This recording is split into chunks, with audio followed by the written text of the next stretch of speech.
क्योंकि तुम्हारे जीवन में जो गृहस्थी आई है, उस गृहस्थी में एक नारी लक्ष्मी बन करके आई।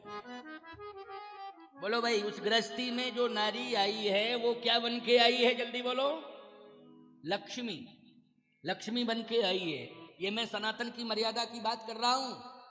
अब आजकल तो डायरेक्ट नहीं, इनडायरेक्ट घूम घाम के पता नहीं कहां से घुस जाती हैं? और फिर तुमको जो है क्या बतावे, अरेंज मैरिज करनी पड़ती है। अरेंज मैरिज क्यों? पहले लव मैरिज, इसके बाद अरेंज मैरिज।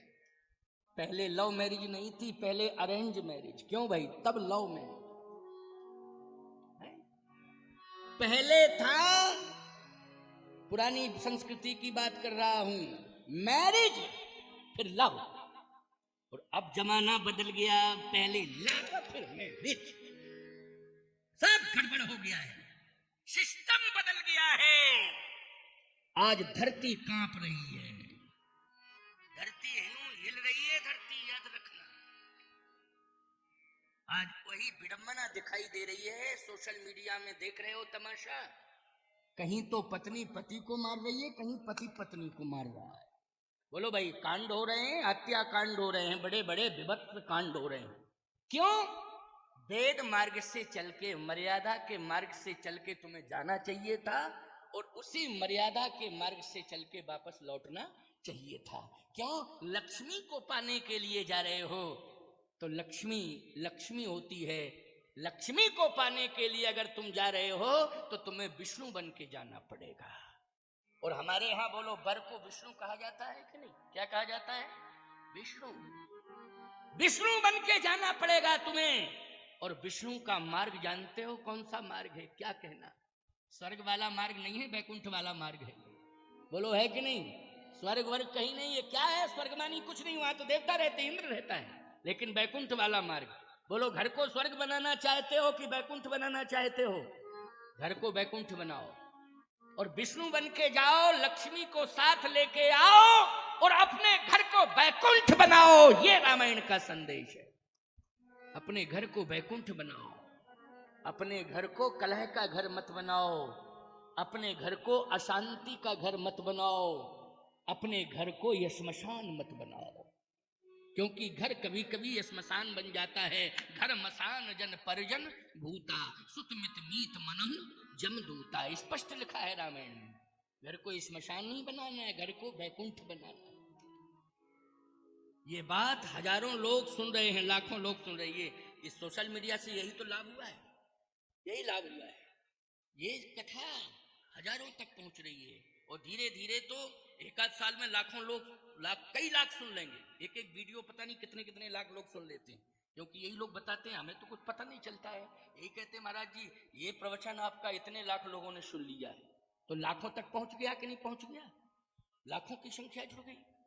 तो सीधी सी बात यह है कि हमें बैकुंठ बनाना है घर को, और विष्णु बन के जाना है, और लक्ष्मी को लाना है।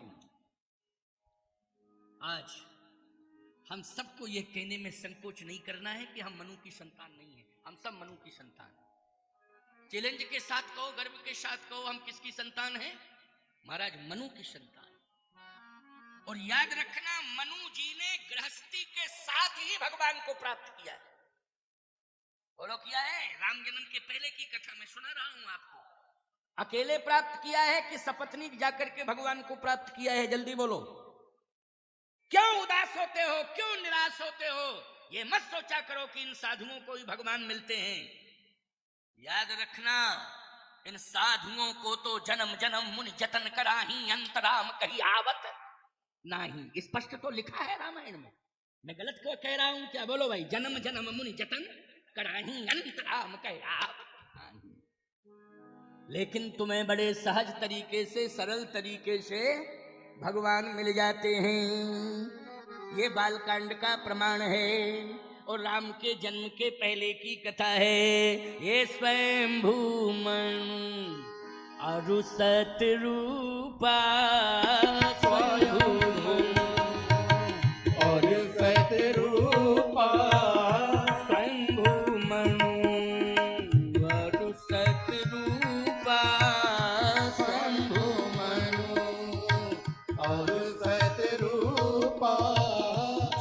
जिनते भई नर सृष्टि अनूपा, जिनते भई नर सृष्टि अनूपा, जिनते भई नर सृष्टि अनूपा, जिनसे भई नर सृष्टि अनूपा, दंपति धर्म आचरण का, दंपति धर्म आचरण का, दंपति धर्म आचरण का, दंपति धर्म आचरण का, अजहु गाऊ श्रुति जिन करली का, अजहु गाओ श्रुति जिन करली का, अजहु गाऊ श्रुति जिन करली का, अजहु गाओ श्रुति जिन करली का, दंपति धर्म आचरण का। बोलो, पत्नी के साथ गए हैं भगवान को पाने के लिए, गए हैं ना, अकेले नहीं। भगवान मिले। एक राजा बिना पत्नी के चला गया, उसे नहीं मिले भगवान। वो भी बालकांड का ही प्रसंग है। कौन राजा है वो? बोले सत्यकेतु। ये सत्यकेतु, समझ रहे हो बात को कि नहीं? ये भी राजा है, उसी काल की कथा है। ठीक मनु जी के प्रसंग का विश्राम होता है और सत्यकेतु का प्रसंग प्रारंभ होता है बालकांड में। बिल्कुल लगा हुआ है सिस्टम। रामायण को ठीक से समझ लो, ठीक से पढ़ लो रामायण। सत्यकेतु, सत्यकेतु भी भगवान को पाने के लिए जा रहा है, लेकिन गृहस्थी में अधूरापन है, यानी पत्नी दूर है, अकेला जा रहा है। अकेले नहीं जाना है। आप कहो महाराज नहीं जाती है तो क्या जबरदस्ती करूं? है? नहीं जाती है तो क्या करूं? नहीं नहीं नहीं, पूरी ताकत लगा दो, पूरा प्रयास करो, पूरी ताकत लगा दो, तभी तुम सफल माने जाओगे। जब तुम अपनी पत्नी को एन केन प्रकारेण अपने सद्व्यवहार से अपने वश में कर लो। और पत्नी भी तभी सफल है जब अपने पति को अपने पातिव्रत धर्म से अपने वश में कर ले, तभी वो पत्नी सफल है। नहीं तो निश्चित रूप से वो विफलता की अग्नि में दागती रहती है। जो अपने पति को संतुष्ट नहीं कर पाती है, पति में इतने दोष आ गए हैं, इतने दोष आ गए हैं कि वो अंत में निराश होकर के बैठी है, तो विफलता की अग्नि में जलती रहती है। बोलो, जलती रहती है कि नहीं? ऐसे तमाम घर हैं जिनमें पत्नी पति के कारण रो रही है, और ऐसे भी तमाम घर हैं कि जिनमें पति पत्नियों के कारण रो रहा। पत्नी रोला रही है, संतुलन बिगड़ा हुआ है। और संतुलन बनाने के लिए सबसे बढ़िया ग्रंथ है रामायण। बस अंतर इतना है कि हम लोग पढ़ते नहीं है। अगर पढ़ना शुरू कर दें, देख लो परिवर्तन होता है कि नहीं होता है। आप रोज नीम की पत्ती चबाएं, बुखार नहीं आएगा, गारंटी है। और रोज रसगुल्ला खाएं, पता नहीं कौन कौन सी बीमारियां आ जाए। बोलो भाई, एक बीमारी नहीं, जाने कितने प्रकार की बीमारियां आ जाए। लेकिन नीम की पत्ती नहीं चबाना चाहते हो, रसगुल्ला खाना चाहते हो, हैं? रसगुल्ला। और रसगुल्ले के चक्कर में गृहस्थी का रस पूरा चला गया, गुल्ला ही गुल्ला रह गया। रस तो चला गया, सब रूखा सूखा परिवार हो गया। कोई किसी से बातचीत नहीं कर रहा है। बोलो भाई, कहां रसगुल्ला रहा, गुल्ला ही गुल्ला बचा। ऐसी जिंदगी जीने से क्या फायदा? ऐसी जिंदगी मत जियो। जिंदगी कौन सी जीना है? अपने घर को मानसरोवर बनाओ और पूरा परिवार हंस बन करके उसमें विचरण करे। क्योंकि कागभूषुंड जी ने अपने मन को मानसरोवर बनाया था। क्या बनाया था कागभूषुंड ने? कौआ हंस बन के रोज विचरण कर रहा है। बोलो भाई, किसके कारण? कौए को मानसरोवर नहीं मिलता है। याद रखना, ये कागभूषुंड का मन क्या बन गया था? मानसरोवर। और मानसरोवर में भक्ति का मानसरोवर। किसका मानसरोवर था वो? मान अभिमान का सरोवर नहीं, भक्ति का सरोवर। भक्ति के सबसे बड़े आचार्य कौन हैं? भक्ति जगत के दुनिया के सबसे बड़े आचार्य हैं श्री कागभूषुंड जी महाराज। उनसे बड़ा कोई भक्त नहीं हुआ है। जो भुसुंडी मना मानस हंसा, अगुण सगुण जही निगम प्रशंसा। अगुण सगुण जही निगम प्रशंसा। कागभूषुंड जी, जो भुसुंडी मन मानस हंसा। इसलिए आप परिवार सहित अपने घर को भक्ति का सरोवर बनावें और उसमें स्नान करें तो आप सब क्या हो जाएंगे? आप, पत्नी, बच्चे, बच्चों के बच्चे सब हंस। क्या बन जाएंगे? हंस बन जाएंगे सब। और भक्ति का सरोवर बोलो कौन बनाएगा? और इन विषयों से मुक्ति कौन दिलाएगा? ये जो विषय बंधन में बांध चुके हैं, तुम्हें गांठ नहीं छूट रही है विषयों की, याद रखना। इसी को कहते हैं भवबंधन की गांठ। बोलो भाई, ये विषयों की गांठ क्या है? भवबंधन की गांठ है। लेकिन याद रखना, इन विषयों से दूर होना है और भक्ति का मानसरोवर तैयार करना है। तो भक्ति का मानसरोवर घर में कैसे तैयार होगा? बोले मन करी विषय, मन करी विषय, अनल बन जरई,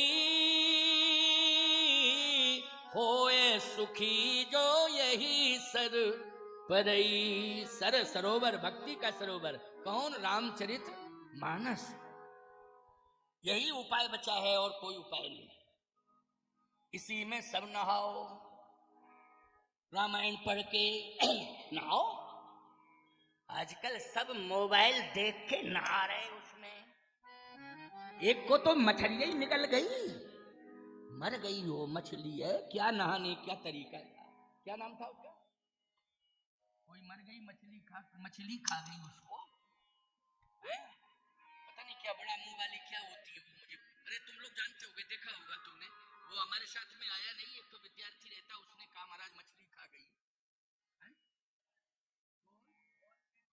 डोलफिन खा गई, डोलफिन डायन बन गई, खा गई है। ये तमाशा हो रहा है। सरोवर में मछली को नहलवा रही है, उससे दोस्ती कर रही है, उससे प्रेम कर रही है, सारा जीवन उसके लिए समर्पित कर दिया। अंत में उसको भूख लगी तो उसी को खा गई मछली।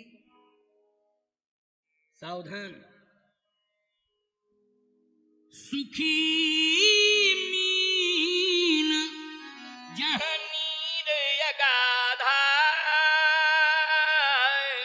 ओ जिम हरि शरण ये कऊ बाधा।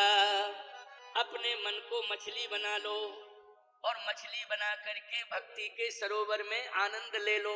बोलो भाई, राम भक्ति के सरोवर में मन को मछली बना करके उसमें डुबकियां लगाओ। बोलो, जिंदगी भर सुखी रहोगे कि नहीं रहोगे? रहोगे सुखी। ये मछलियां कितनी खतरनाक है, खुद ही खा गए। मछली को बहुत लोग खा रहे हैं। पहला प्रमाण मिला, मछली खा गई। क्यों भाई? ऐसे तो तमाम प्रमाण मिले कि मछली को खा गए लोग हैं, लेकिन आज प्रमाण हमारी तो आंख खुल गई और कान खुल गए, मछली भी खा गई है, ऐसा प्रमाण मिल गया। सावधान, मैं कहना यही चाहता हूं, यही है विषय। बोलो, विषय मृत्यु के स्थान पर ले गया। ये विषय ही तो है। माता पिता से इतना प्रेम नहीं करते हो तुम जितना प्रेम तुम ऐसे जीवों से करते हो। कुछ लोग तो कहना नहीं चाहिए, मुझे कहना पड़ता है। जीव जंतुओं से प्यार करना चाहिए, ऐसी कोई बात नहीं है। मेरा पक्षी पशु इनसे कोई विरोध थोड़ी है, प्यार करना चाहिए, लेकिन उसकी एक सीमा है, उसकी एक मर्यादा है। हम मछली को दाना चुनाते हैं कि मछली के मुंह में जाते हैं? बोलो भाई, जल्दी बोलो। मर्यादा यहीं तक है कि मछली को हम क्या चुनावे? दाना, आटा, कि उसके मुंह में घुस जावे? ये तो नहीं है। सिस्टम बदल गया, मुंह में घुस गई वो। हाँ? रोज निकल आती थी, एक दिन निकली तो मरी हुई निकली, चिल्ला रही है, चीख रही है। करोड़ों रुपया पैदा कर लिए थे उस नाटक नौटंकी से, उसने करोड़ों रुपया पैदा कर लिए थे नाटक नौटंकी से, लेकिन बोलो भाई वो करोड़ों किस काम के रहे जब प्राण ही चले गए? किसी काम के रहे वो? नहीं नहीं नहीं नहीं। जीवन में हमें वो कार्य करना है कि काम करने के बाद हम मरें तो हमारी कीर्ति अमर हो जावे। क्या अमर हो जावे? कीर्ति हमारी अमर हो जावे, कि दुनिया जब भी नाम ले तो यही कहे कि वास्तव में इंसान नहीं आया था इस धरती पर, भगवान आया था इंसान बनके। ये चर्चा होनी चाहिए। आज हमारी कीर्ति कलंकित हो रही है, हम ऐसा काम ही कर रहे हैं, कीर्ति कलंकित हो रही है। महाराज मनु अकेले नहीं गए, पत्नी के साथ गए। कितना प्रेम है पति पत्नी में। और वहीं सत्यकेतु नाम का जो राजा है, पत्नी की चर्चा ही नहीं आई कि कहां चली गई वो। बरबस राज मनु, बरबस राज,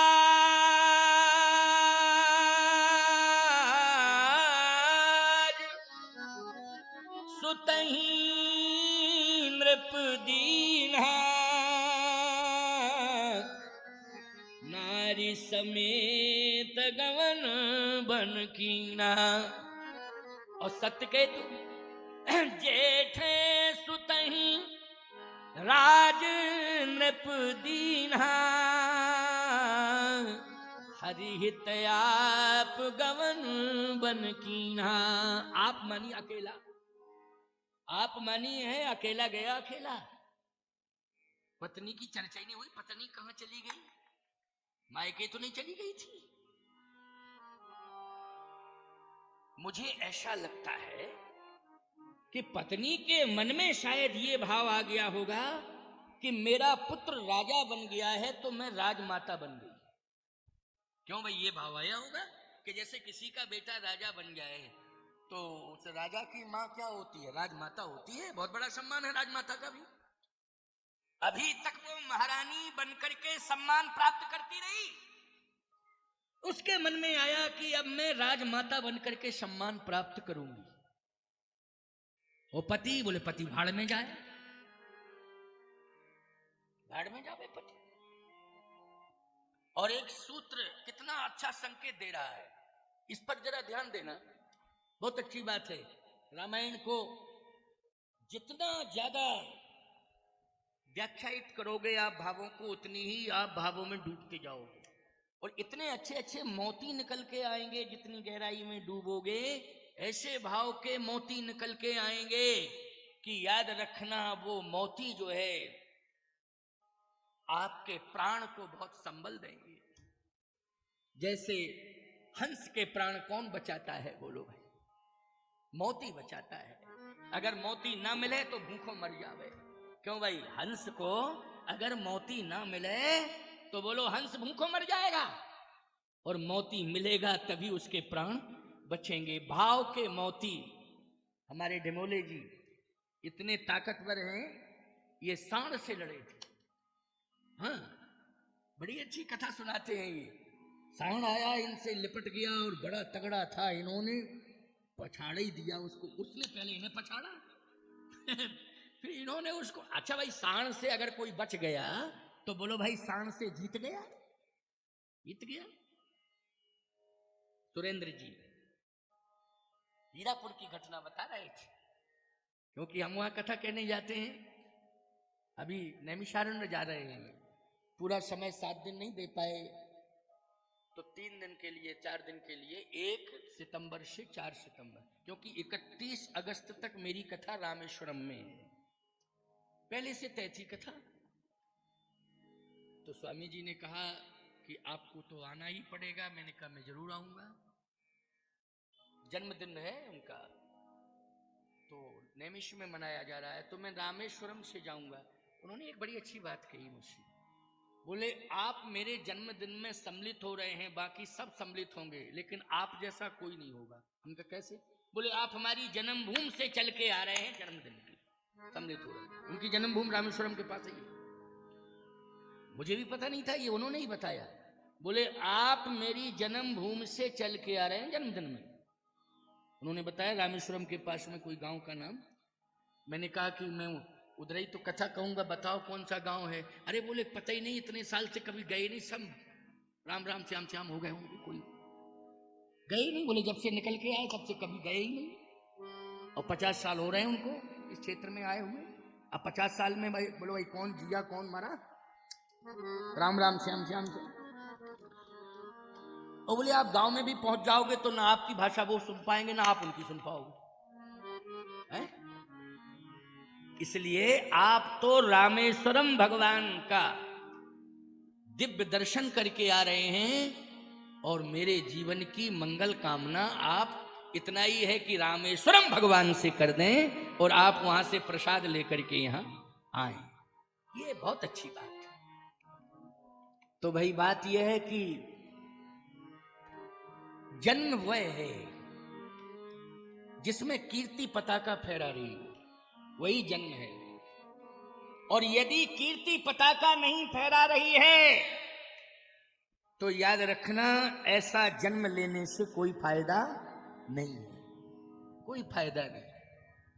क्यों? कोई पशु जन्म लेता है तो उसका चमड़ा काम आ जाता है, उसकी हड्डी काम आ जाती है, क्यों भाई आ जाती है कि नहीं? लेकिन इंसान की ना हड्डी काम आती है ना चमड़ा काम आता है। बोलो भाई क्या काम आता है? आया किसी का है?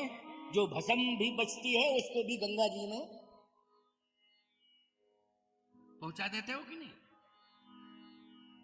लेकिन काम क्या आता है? राम का नाम, राम की भक्ति, राम की कथा, राम का नाम, यही हमारी कीर्ति को अमर करता है। इसलिए हमारा जीवन ये हाड़ मांस का तभी पवित्र होगा, मुखम पवित्रम यदि राम नाम। मुख की पवित्रता किसमें है? राम के नाम, तब हमारा मुख पवित्र है। नहीं तो इसमें पता नहीं क्या क्या भरा हुआ है। बोलो भाई भरा हुआ है कि नहीं मुख के अंदर?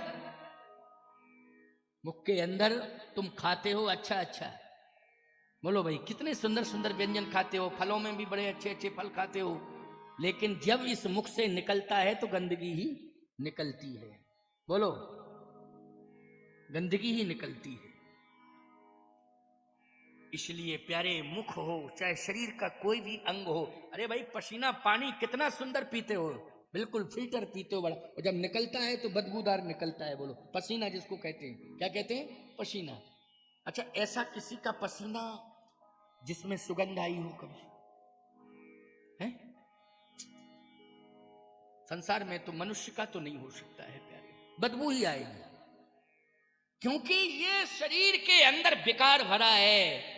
जो गया वो भी विकार में लिप्त हो गया कि नहीं? लेकिन फिल्टर यदि हमारा शरीर हुआ है, विकार हमारे नष्ट हुए हैं, तो राम के नाम से और राम की कथा से, बस यही उपाय है और कोई उपाय नहीं। इसलिए हम अब पवित्र हो रहे हैं। मुख से राम का नाम ले लिया, कानों से राम की कथा सुनी, पवित्र हो गए हैं। पक्की बात है कि हम क्या हो गए हैं? पवित्र हो गए हैं। आप कहो पवित्र होने के लिए ये ब्राह्मण मंत्र का प्रयोग करते हैं, आपने तो मंत्र से हमें पवित्र नहीं किया। अरे समझदार लोगों, अब ये नहीं कहेंगे हम कि अज्ञानी हो, नहीं तो कहेंगे महाराज 8-10 बार कह चुके अज्ञानी अज्ञानी, सब अज्ञानी बैठे क्या? तो हमने कहा समझदार लोगों, ठीक है ना, तुम्हें बुरा ना लग जाए। अब तुम पवित्र हो गए हो, क्योंकि मंत्र महामणि विषय व्याल के मैठत कठिन कुअंक बाल के, ये महामंत्र हैं, चौपाई छंद सोर